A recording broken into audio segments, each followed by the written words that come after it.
show you how these great shrink plastic motifs work, okay?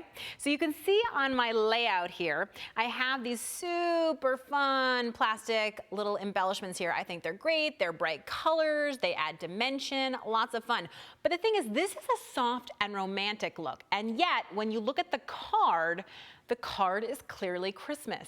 And this is a technique I use over and over. You can use the same embellishments, the same ideas. You just have to change the color scheme and maybe the supporting embellishments, because on the card, I have these little punched snowflakes, and that clearly speaks of winter. And even simply by putting the branch upside down as opposed to right side up, it really changes it. So let me show you how easy they are to make. The very first thing that I did is I drew a design, and you can see it right here. I have it in my electronic cutter. Now you can download this design if you'd like from the Scrapbook Soup website. Now you can cut it any way that you want. I simply fed it into my electronic cutter and cut it out of shrink plastic. You can buy blank shrink plastic in lots of colors and styles and all sorts of stuff. And you can see right here on the table, I've cut out my shapes. Now these are a lot larger than the design that I drew, and that's your artistic license. You can make them as big or as small as you want. Just remember, once they shrink, they're gonna shrink a lot. So you really want to start them pretty big. So my first step is I'm going to color them. Now you need a pen that is going to be okay on a slick surface, because again, as I mentioned, this is plastic. So I chose to use some paint pens. Now if you've never used a paint pen, I want to give you a couple of tips. The first thing is, when you get it, you can hear, right? There's a little ball inside, and that keeps the paint moving. So every single time you use it, you want to make sure to shake, shake, shake, and shake it, okay? So I'm going to shake it a lot with the cap on, otherwise you might end up with paint everywhere. The next thing is when I take the cap off, okay? Now this tip is red because I've used it before, but if it were white because I'd never used it before, all I would do is push the tip in several times, and you can see that the ink starts flowing.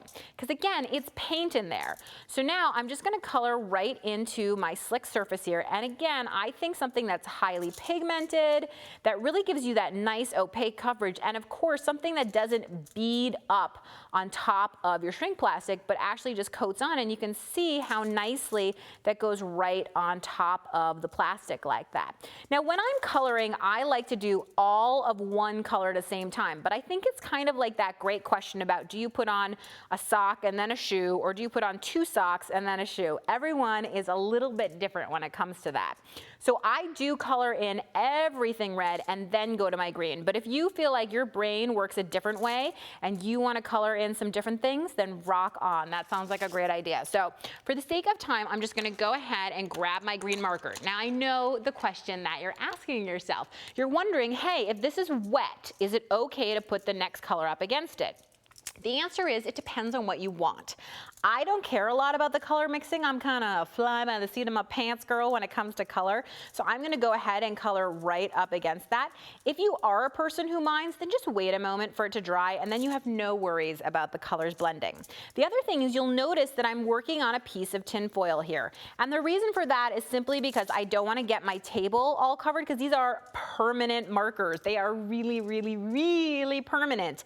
And I want to make sure that I am not covering the table in cute little marks. So tinfoil is a quick and easy way to make sure that you're doing that, okay? So I would just take my time, color this whole thing in. This is definitely something you could get the kids involved with. It's something you can do while you're watching TV, even while you're watching Scrapbook Soup. You can just have a good time playing around with it, okay? So once that's completely colored in and you've let it dry, because again, we're gonna add another layer, it's gonna look a little something like this one right here. Really cool, right? But it's not cool enough. I want to take it up that extra notch to make it something really special. And this is where I really love using a super opaque marker. Because again, shake, shake, shake. I make sure everything is working, okay? But a super opaque yellow on top of the green, look at that. You cannot see any of the green through there. That's really important to me. I don't want translucent color, I want opaque. And again, I'm not doing anything that's hard. This is not drawing. These are little dash marks that go off the edge, and they just add some really nice movement to the piece. So I'm just going dash, dash, dash, dash, dash along like so.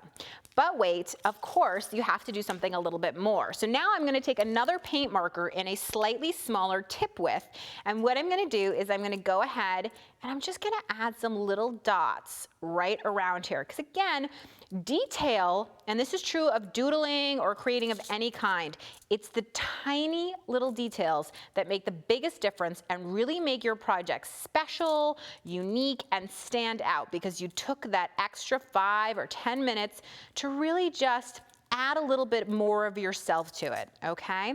So now what I'm gonna do is I'm gonna go ahead and I'm gonna take one that's completely done, and I'm gonna bring over it's completely done and dry, and I'm just gonna take a heat-resistant surface, the tinfoil's great, and I'm just gonna use a skewer to make sure that it doesn't get too curly on itself. A little bit is fine.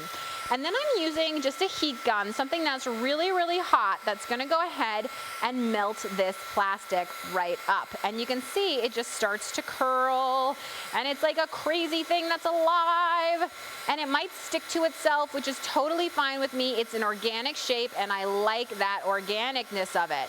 And you can also put this in a toaster oven. If you're really worried about it sticking to itself, go ahead and grab a piece of parchment paper and throw that on top of it, and you can heat right through the parchment paper, and then it doesn't curl onto itself quite so much. But then you miss the fun of watching it curl up, which I think is super duper cool. So we're just gonna continue shrinking it up. It's like magic, right? I love it when you get to watch it do that. It's like totally cool. And kids love this. I mean, kids of all ages love it, okay? So once it's completely and totally shrunk, just like that, that's hot, so I'm not gonna touch it. It'll be hard like this, and you can add it to absolutely anything.